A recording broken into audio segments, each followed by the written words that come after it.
Welcome back to The Conscience of Kansas with Paul A. Ibbetson on the Wildcat 91.9.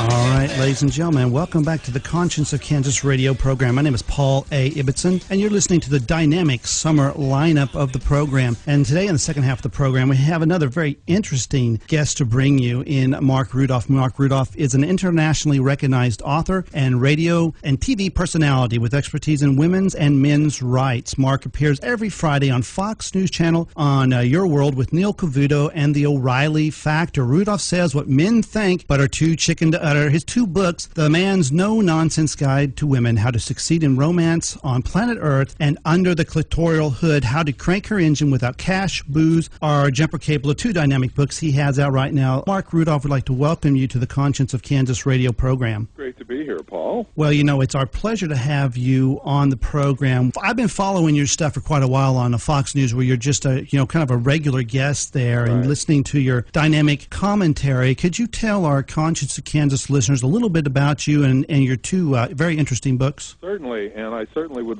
like to welcome all the soldiers at Fort Riley who might be listening too, because it's very important for guys not just in college but in the military to hear what I have to say. Essentially, men have given away their manhood in the United States, and that's why I call this country a gynocracy. It's run with the female agenda, and most politicians are gynocrats, meaning that they only care about women.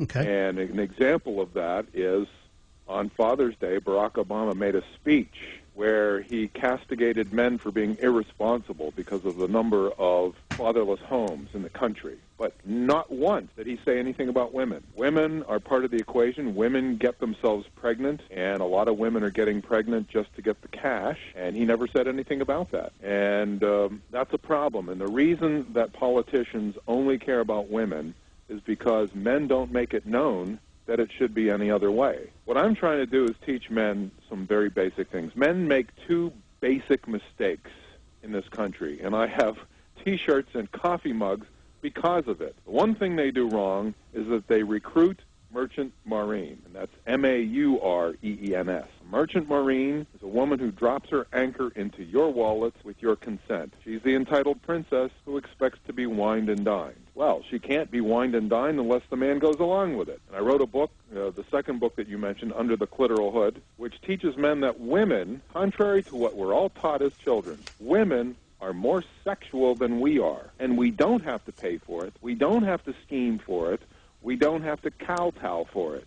We don't. Unfortunately, most men don't know this. That's exactly what they do. The second thing that men do wrong is that they elect gynocrats. If you have a guy like Joe Biden out of Delaware or Lugar out of Indiana who's pushing the Violence Against Women Act, which is a totally unconstitutional law, totally unconstitutional. The reason these guys keep getting reelected is because men reelect them. They're talking about Joe Biden as being a potential running mate for Barack Obama. Yeah.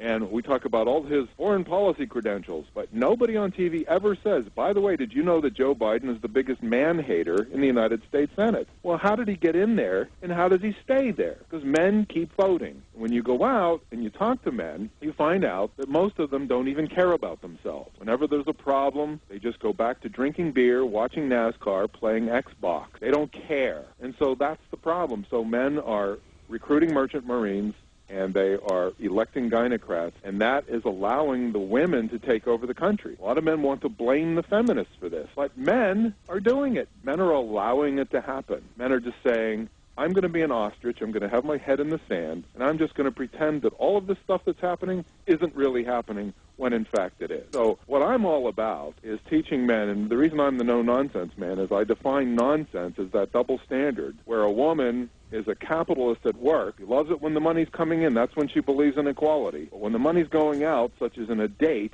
she doesn't like that so much. She's a socialist in her social life. So I'm telling men to stop that. Don't tolerate it. You don't have to. Wow. And I believe in equality between men and women, but I believe in real equality, not fake equality, where women say, I'll take some of this, I'll take some of that, but I don't want any of this, I don't want any responsibilities. So, again, if you look at what happened at Duke University, yes, where Crystal Gayle Mangum falsely accused men of rape, and she's now walking free. Right. Well, why does that happen? Why is there a rape shield law? Why do women who falsely accuse men of rape go free? Because men let them. Right. So men have to start looking in the mirror and start growing a pair and becoming men. And one of the things I said on Cavuto is the typical American man built like a Ken doll, smooth between the legs.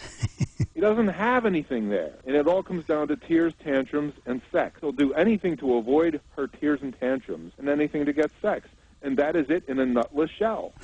Men aren't men. That's very...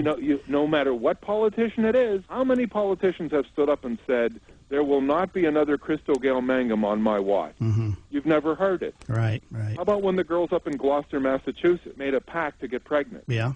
Which male politician, like Barack Obama, stood up and said, you girls should be ashamed of yourselves? Right. In New Hampshire, they did a study, and they found that 30% of the babies born are extramarital babies. So women are cheating on their husbands, having babies, and the husbands don't even know it. How many times has Barack Obama said, shame on you? Right. It will never happen in our lifetime. Right. And it goes on and on. You have Jamie Lynn Spears, the little kid sister of Britney Spears, mm-hmm. 17 years old, saying, oh, I'm going to be a soccer mom. Yeah. She should be ashamed of herself. Yeah. But who says that? Who says you should be ashamed of yourself? No. Only people who should be ashamed of themselves are men. That's what politicians do. You men should take responsibility. So you attach responsibility to men and benefits to women. Now, given that most legislators and judges are men are doing this. So if you have a woman who's draining your checkbook, it's not her fault. It's your fault. You're tolerating. In a nutshell, Paul, that's what I'm all about. I'm trying to teach men to be men. Stop kowtowing to women. Stop thinking that they're better human beings, that they belong on pedestals. They have to be treated like delicate little flowers. Don't forget, one Hillary Clinton wanted to become commander of the U.S. Marines. That's not a job for a delicate little flower. Right. Absolutely. So, men need to grow up and realize that 42% of women outnumber men by 42% in college graduation. So 42% more girls than boys will graduate from college. Right. Okay? It's getting to be a little problem here, and men are ignoring it. And in a university, which I call gynoversity because it's all about women, I've tried to go to college campuses to teach men. You referred to my article. Mm-hmm. About keeping your son safe at college. Tried to go to universities to speak to men about how to avoid false rape accusations. How many universities wanted to have me? 0. Wow. Why? Because how dare you talk about anything but women. Right. I tried to contact the upper echelon of the fraternity organizations at the national level. Let me come to speak to fraternities, teach men how to avoid false rape accusations. How many wanted me to come in? 0. I called athletic directors, football coaches, 0. If you're even seen as slightly dissing women, you're out. The women have taken over. It is definitely a feminist-run country. Mm-hmm. And men are doing nothing about it. Nothing. Now, at the typical college, and I didn't check KSU's website extensively, but at the typical college, guy in college can go out with a girl on a date and they can have sex. And 2 weeks later, she can decide, you know what, now that I think about it, that wasn't consensual sex, that was rape. Now, if he's on the football team and the football coach hears that he's been accused of rape, he's off the team and out of school, no questions asked. We don't want to hear your story. Why is all of this happening? Right. Because men are sitting there saying, boo. They're not fighting back. Dear, yes, dear, yes, dear. That's what it's all about. Well, Mark, I can validate some of that from the law enforcement standpoint. I'm a former Kansas chief of police. Oh, well, wow. And, we dealt a lot with the issue of rape and rape allegations. And one of the things I found that you've talked about is that when you have false reports and they are validated as absolutely a false report, right.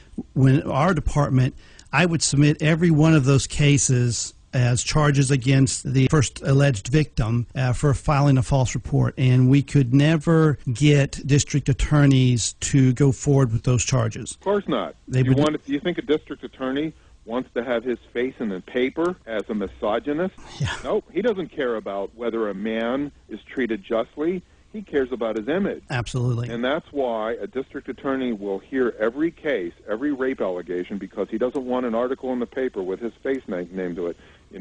John Smith, District Attorney.